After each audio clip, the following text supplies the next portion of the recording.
ভিডিওর শুরুতেই আপনাদের কাছে একটু মার্জনা চেয়ে রাখছি, কারণ ঠান্ডা লেগে আমার গলার অবস্থা খুব খারাপ। আজকে হয়তো ভিডিওটা করতামই না, কিন্তু প্রতিদিন সকালবেলায় আপনাদের সঙ্গে এই যে আলোচনা হয়, কথা হয়, তাতে আমি আনন্দ পাই। সেই কারণেই আপনাদের কাছে এলাম। আজকে যে প্রতিবেদনটা নিয়ে এলাম তার বিষয়বস্তু থাম্বনেলে দেওয়া আছে। আমি বেশি সময় নেব না, অল্প সময়ের মধ্যে আমি কতকগুলো আপনাদের কাছে তথ্য তুলে ধরব, যে তথ্যগুলো জানলে আপনারা অবাক হয়ে যাবেন। বিষয়বস্তু অবশ্যই মহাকাল মন্দিরের উদ্বোধন হয়ে গেছে, সেইটা নিয়েই আমার আজকে প্রতিবেদন। আমাকে প্রশ্ন করতে পারেন অনেকে যে মহাশ্মশানে মহাকাল বলছেন কেন? মহাশ্মশান হচ্ছে আমাদের রাজ্যটা।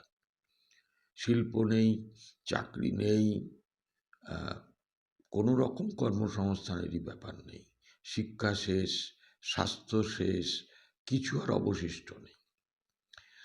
তো এটা নিয়ে আমি এর আগেও ভিডিও করেছি, আবারও করব, কিন্তু আজকে আমি খুব সংক্ষেপে বলি আপনাদের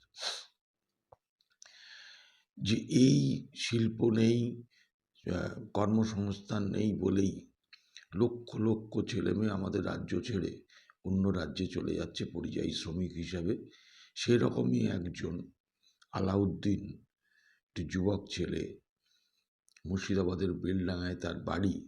সে গিয়েছিল পরিযায়ী শ্রমিক হয়ে ঝাড়খণ্ডে, এবং সেখানে তার মৃত্যু হয়। এখন সেই নিয়ে তোলপাড় হয়েছে গতকাল প্রায় সারাদিনই বেলডাঙা। আপনারা সে ঘটনা কালকে সারাক্ষণ টিভিতে দেখেছেন, আজকে প্রভাতী কাগজেও পড়েছেন। সুতরাং আমি সেই নিয়ে আর নতুন করে কোনো কথা বলছি না। তবে যে সাংবাদিক নিগ্রহ হয়েছে কালকে, অনেক সাংবাদিকরা প্রহিত হয়েছেন। জি24 ঘন্টার যেমন এক মহিলা সাংবাদিক সোমা, ভালো মেয়ে, সে যেমন প্রহিত হয়েছে, সেরকম আরও অনেক সাংবাদিক, তাদের উপরও আক্রমণ হয়েছে। আমি সেটাকে আমার এই ছোট্ট ইউটিউব চ্যানেল ভয়েস অফ অনির্বাণের পক্ষ থেকে তীব্র নিন্দা করি, ধিক্কার জানাই সেই সমস্ত দুষ্কৃতীদের যারা এই ঘটনা ঘটিয়েছে, তাদের শাস্তিরও দাবি করছি। এখন দেখুন, ঠিক এই সময় গতকাল মুখ্যমন্ত্রী চলে গেলেন মহাকাল মন্দির উদ্বোধন করতে। এদিকে তখন আলাউদ্দিনের লাশ তার বাড়িতে আসছে, আর উনি চলে গেলেন মহাকাল মন্দির উদ্বোধন করতে।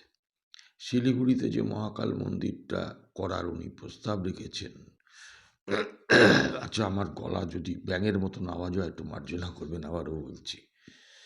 তো যে জমিটায় 17.41 একর জমি, যে জমিটাতে মহাকাল মন্দিরের উদ্বোধন করলেন, প্রথমেই বলে রাখা ভালো যে ওই জমিটা বামফ্রন্টের আমলের একেবারে শেষ দিকে, অর্থাৎ 2009 সালে সেখানে তথ্য প্রযুক্তি একটি হাব করার জন্য ওই জায়গাটি নির্দিষ্ট করে রাখা হয়েছিল। এবং আরও বলে রাখা ভালো যে ওখানে ওই শিল্প হওয়ার নির্দেশ দিয়েছিল হাইকোর্ট। বামফ্রন্ট যখন ওখানে করতে গিয়েছিল শিল্প, তখন কিন্তু বাধা দিয়েছিলেন এই তৃণমূল নেত্রীর দল, অর্থাৎ তৃণমূল কংগ্রেস। তারপরে এটা নিয়ে মামলা হয়, সুপ্রিম কোর্ট অবধি গড়ায়। হাইকোর্টে প্রথমত যিনি সে সময় বিচারপতি ছিলেন অশোক মাথুর, তিনি লিখিতভাবে জানিয়ে দেন, অর্ডার হিসাবে জানিয়ে দেন যে ওই জমিতে শিল্পই হবে। এখন জমিটা ছিল শিলিগুড়ি জলপাইগুড়ি ডেভেলপমেন্ট অথরিটির হাতে। কোর্ট জানালো যে ওখানে ওই তথ্য প্রযুক্তি হাবি হবে, উন্নয়ন পর্ষদ যেন ওখানে শিল্প স্থাপন করে। সুপ্রিম কোর্টও একই পরবর্তীকালে নির্দেশ দেয়। যথারীতি অশোক ভট্টাচার্য, ওই অঞ্চলের যিনি বিধায়ক ছিলেন, মন্ত্রী ছিলেন দীর্ঘদিনের, প্রবীণ বামপন্থী নেতা, সিপিআইএম নেতা। সেই অশোক ভট্টাচার্য কিন্তু ওখানে প্রচুর ছোট ছোট মাঝারি শিল্প কলকারখানা স্থাপন করেছিলেন। সেখানে ফুড পার্ক, সেখানে হচ্ছে আপনার ট্রান্সপোর্ট নগর, দুটো টাউনশিপ, টি পার্ক, আনারস ডেভেলপমেন্ট সেন্টার সবই ওখানে করেছেন এবং কয়েক হাজার কর্মসংস্থান হয়েছে। আর এই জমিটা একটি শিল্পগোষ্ঠীর সঙ্গে কথা হয়েছিল, কোর্টের নির্দেশে তাদের সঙ্গে চুক্তিও হয়েছিল শিলিগুড়ি জলপাইগুড়ি উন্নয়ন পর্ষদের, এবং সেখানে চুক্তিতে অনুযায়ী সেই শিল্প ব্যবসায়ী তিনি 6 কোটি টাকা অগ্রিমও দিয়েছিলেন। এই 17.41 একর জমিতে শুনলে আপনারা অবাক হয়ে যাবেন। যেটা বলবো সেটা হচ্ছে ক্যাবিনেট, এই মন্ত্রিসভা আসে, ক্যাবিনেটে সিদ্ধান্ত হয় এবং ওখানে এই যে জমিটা 17.41 একর জমি, সেইটা একটি ট্রাস্ট গঠন করে মমতা বন্দ্যোপাধ্যায়, এই সরকার। সেই ট্রাস্টের মাথায় বসানো হয়েছে মুখ্য সচিবকে, আর শিলিগুড়ি জলপাইগুড়ি উন্নয়ন পর্ষদ সেই ট্রাস্টকে 1 টাকায় জমিটা দিয়ে দিয়েছে। ভাবতে পারেন, প্রথমত শিল্পের জমিতে মন্দির হলো, মন্দির মসজিদ যাই হোক, গির্জা গুম্ফা যাই হোক, কোনো আপত্তি নেই, কিন্তু একটা সরকার কখনো মন্দির মসজিদ গির্জা গুম্ফা করতে পারে না। আমার আপনার ট্যাক্সের টাকায় আজকে এইভাবে ওনার ইচ্ছা খুশি মতন কোথাও জগন্নাথ ধাম করছেন, কোথাও মহাকাল মন্দির করছেন, না জানি ভোটের আগে আরও 2-1টা এরকম কিছু করবেন কিনা। তো আজকে যে বিষয়টা আমার আপনাদের কাছে বলা, সেটা হচ্ছে যে এটা কিন্তু কার্যত কোর্টের রায়টাকে অমান্য করা হলো। আমি জানি না বামপন্থী দলগুলো বা বিরোধী দলগুলো এই ব্যাপারে কী সিদ্ধান্ত নেবেন। আজকে ওইখানে যদি ওই শিল্পটা হতো, তথ্য প্রযুক্তি হাব হওয়ার কথা ছিল। আজকে যেমন দেখুন না আপনার সল্টলেক সেক্টর 5-এ আজকে ওখানে তথ্য প্রযুক্তি শিল্প, কত হাজার হাজার ছেলে মেয়ে চাকরি করছে।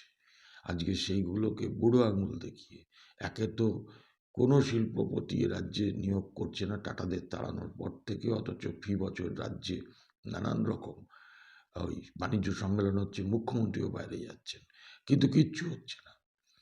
আবার একটা শিল্পের জমি ধ্বংস করে মন্দির তৈরি হলো। আপনারা কি বলবেন? আমি তো সরকারের এই সিদ্ধান্তকে আমি স্বাগত জানাতে পারছি না। আমি যাদের কথা বলবো, যে আমাদের রাজ্যের যারা ভবিষ্যৎ প্রজন্ম, তরুণ তরুণী, যারা দু চোখে স্বপ্ন দেখেন ঘরের খেয়ে চাকরি করব, মা বাবাকে দেখব, বিবাহিত বোনকে বিয়ে দেবো, ভাইয়ের লেখাপড়া চালাবো, আজকে তাদের স্বপ্নটা না ওই কোথাও স্কুল চাকরি চুরি হয়ে গিয়ে, কোথাও বা দুর্নীতি করে আজকে সমস্ত স্বপ্ন শেষ। তাই আমি বলবো যুব সমাজকে এর জন্য পথে নামতে, আর বামপন্থী দলগুলোর কাছে বিশেষ করে বলব যে এই যে সংবিধান অমান্য করা হলো, ন্যায়ালয়ের রায়কে উপেক্ষা করা হলো, এর বিরুদ্ধে আইনি ব্যবস্থা নেওয়ার জন্য। আজকে এটুকুই, আপনাদের মতামত জানাবেন। নমস্কার।